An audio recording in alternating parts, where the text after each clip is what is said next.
Assalamualaikum warahmatullahi wabarakatuh dan selamat pagi. Pada hari ini, kami daripada Kumpulan 9 akan membentangkan tajuk pembentangan kesan penjajahan terhadap peradaban adat dan etika di Negeri Sembilan. Kaedah pembentangan yang kami gunakan adalah melalui YouTube.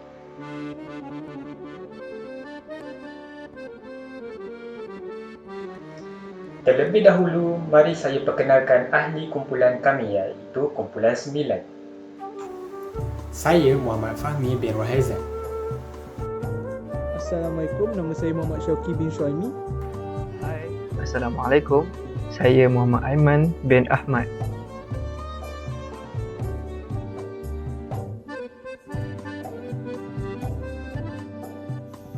Baiklah, saya akan memulakan pembentangan ini dengan pengenalan kajian kami. Pasti anda tertanya, mengapakah kami, Kumpulan 9, membuat keputusan untuk memilih Negeri Sembilan sebagai lokasi bagi kami melakukan kajian ini? Hal ini kerana Negeri Sembilan atau lebih dikenali sebagai Negeri Sembilan Darul Khusus merupakan sebuah negeri yang sangat unik kerana ia masih lagi mengamalkan ciri-ciri tradisional berbandingkan negeri lain. Selain daripada masakan Minang yang terkenal dengan kepedasannya, Negeri Sembilan juga terkenal sebagai sebuah negeri yang beradat kerana ia mengamalkan adat pepatih. Adat pepatih pula merupakan amalan hidup yang berasal daripada alam Minangkabau. Adat pepatih telah dibawa dan diterima pakai di Negeri Sembilan oleh para perantau yang mula meneroka wilayah ini sekitar abad ke-12. Walaupun adat pepatih masih lagi diamalkan oleh masyarakat Negeri Sembilan pada masa ini, terdapat persepsi bahawa penjajahan telah memberi impak terhadap peradaban adat dan etika ini. Oleh itu, tugasan berkumpulan CTU 544 ini merupakan satu peluang yang baik bagi kami untuk mengkaji hal ini serta ia juga mampu memberi pendedahan terhadap adat pepatih di Negeri Sembilan kepada pendengar-pendengar yang kurang arif tentang bidang ini.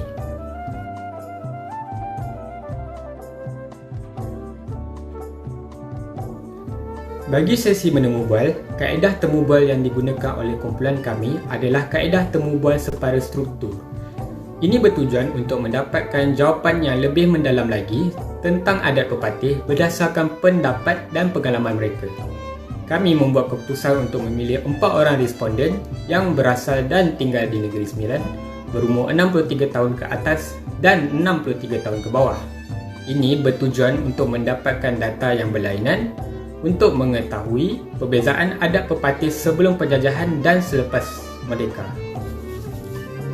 Responden yang pertama adalah Puan Zaharul yang berumur 48 tahun, Encik Sahari 21 tahun, Puan Azizah 69 tahun dan Encik Abdul Aziz yang berumur 70 tahun.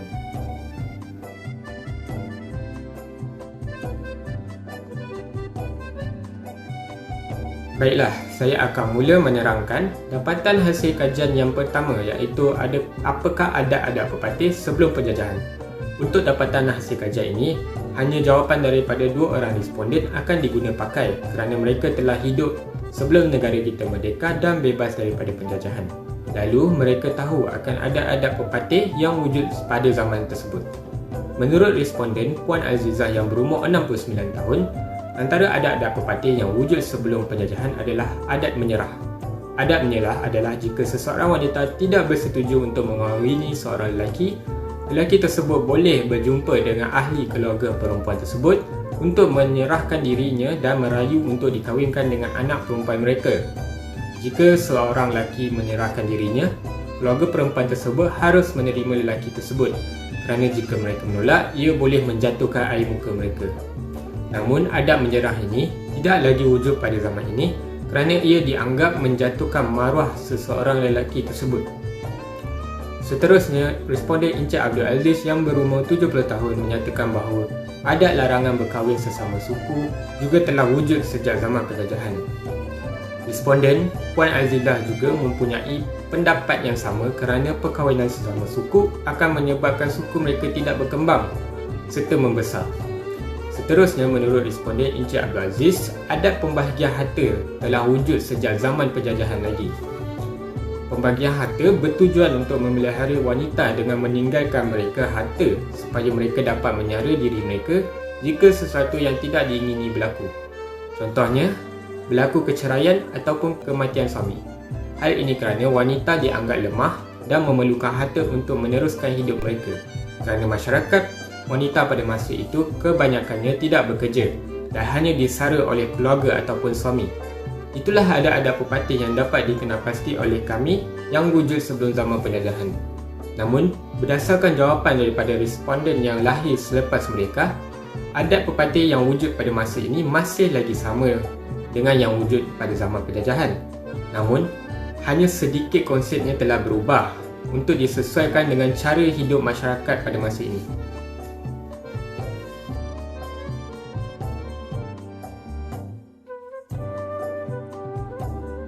Pasal dapatan kajian kita kedua ini juga merupakan objektif kedua kita, iaitu apakah ada adab pepatih yang masih digunakan oleh orang Negeri Sembilan pada masa kini. Sebelum temu bual ataupun sebelum kajian ini dilakukan, kami dapat melihat iaitu orang Negeri Sembilan masih mengamalkan sistem pelatihan yang di-Pertuan Besar Negeri Sembilan melalui 4 balai perundangan, iaitu ketua-ketua balai perundangan tersebut iaitu Datuk Dan Laut Johor, Datuk Dan Laut Rembau, Datuk Dan Laut Sungai Unjung dan Datuk Dan Laut Jelebu. Itu empat ketua ini akan terlibat dalam pelatihan yang di-Pertuan Besar Negeri Sembilan. Dan kami dapat melihat perkara ini masih dilakukan pada masa kini juga. Dan kedua adalah kami dapat melihat daripada peranan bapa ataupun dikenali sebagai ketua kampung akan dijemput kepada majlis yang dilakukan di mukim tersebut, seperti perkahwinan, bacaan Yasin sebagai tanda hormat ketua kampung atas jasanya kepada masyarakat mukim tersebut. Sebab kita tahu kan ketua kampung terlibat dalam setiap hal ehwal dan perlu menjaga setiap hal ehwal mukim tersebut. Adab melayani tetamu seperti pantang berkucung ataupun pantai memasuk dulang bulat manakala kuncung memasuk tutup masih dilakukan pada masa kini, dan ini benda ketiga yang kami dapat mempelajari sebelum melakukan temu bual. Selepas melakukan temu bual pula, responden kedua kita iaitu Encik Sari telah memberitahu kepada kita iaitu harta pusaka akan diberikan kepada anak perempuan supaya perempuan mempunyai harta jika apa-apa menjadi kepada mereka seperti penceraian. Jika mereka bercerai, mereka at least mempunyai rumah supaya mereka boleh patah balik dan duduk di rumah situ tersebut. Dan perkara ini kami dapat melihat masih dilakukan pada masa kini juga. Perkara yang kedua kita dapat melihat adalah daripada Encik Sari itu bercerita sebagai pampasan atas perceraian kepada perempuan Negeri Sembilan, lelaki perlu memberi seekor kerbau ataupun emas sebagai pampasan atas perceraian, tetapi hanya tertakluk jika kahwin di rumah asli Negeri Sembilan. Jika tidak kahwin di rumah asli Negeri Sembilan, mereka tidak perlu membayar perkara tersebutlah, bahasan tersebut. Responden ketiga pula, Puan Azizah telah memberitahu kepada kami iaitu aspek perasmian rumah baru, iaitu orang Negeri Sembilan akan melakukan pembacaan Yasin secara berjemaah sebagai tanda untuk mencucikan rumah tersebut supaya tidak ada gangguan mistik yang boleh kacau kehidupan isi rumah tersebut. Dan kami dapat melihat yang perkara ini masih dilakukan pada masa kini, dan responden ketiga kita, Puan Azizah, telah memberitahu kepada kita yang benda perkara yang terakhir kami dapat melajari selepas melakukan temu bual melalui responden satu, Puan Zahrul, kata peranan bapa di dalam majlis perkahwinan adalah bertujuan untuk menyambut pengantin daripada suku lain, iaitu dia akan menjemput pengantin daripada suku lain, iaitu bukan suku dia lah. Itu saja. Terima kasih.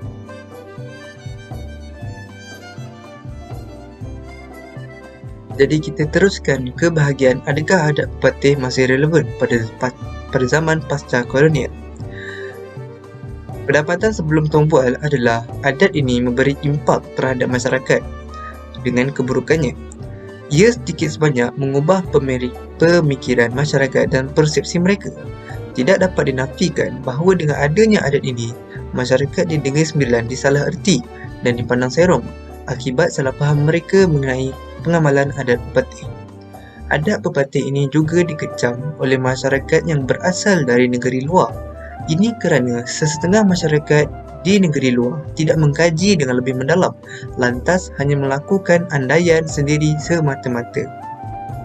Jadi, selepas temu bual, kami mendapati bahawa adat ini mempunyai nilai-nilai murni yang membentuk sifat dan akhlak masyarakat untuk menjadi lebih baik dan cemerlang.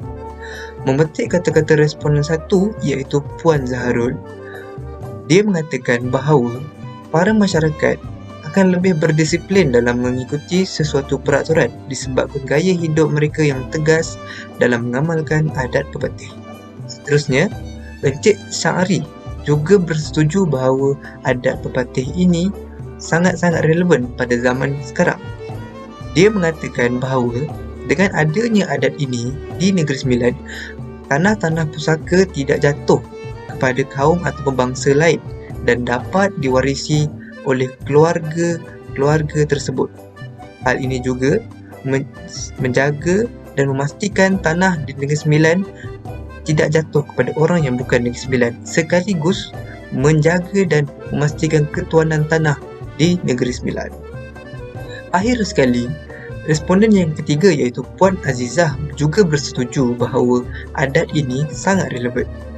Beliau mengatakan adat ini sangat-sangat relevan kerana adat ini melindungi para masyarakat, khususnya kaum wanita. Tidak dapat dinafikan. Kebajikan para wanita dilindungi oleh adat ini sekaligus memudahkan kehidupan seharian mereka. Kita boleh melihat bahawa dari segi harta akan diberikan kepada para wanita dan akan dilebihkan kepada para wanita, dan ini menunjukkan bahawa betapa pentingnya adat pepatih ini dalam menjaga kebajikan para wanita. Sekian.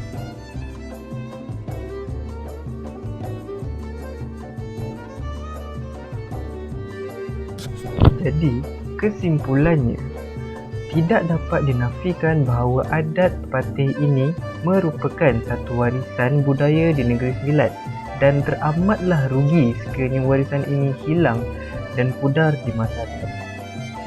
Para responden juga bersetuju dan begitu positif apabila ditemu bual dengan menyatakan bahawa adat ini memberi kesan dan impak yang baik serta positif kepada masyarakat, sekaligus membolehkan dan menjadikan masyarakat lebih berdisiplin dari segi akhlak dan ibadah. Itu sahaja daripada kami. Sekian, terima kasih.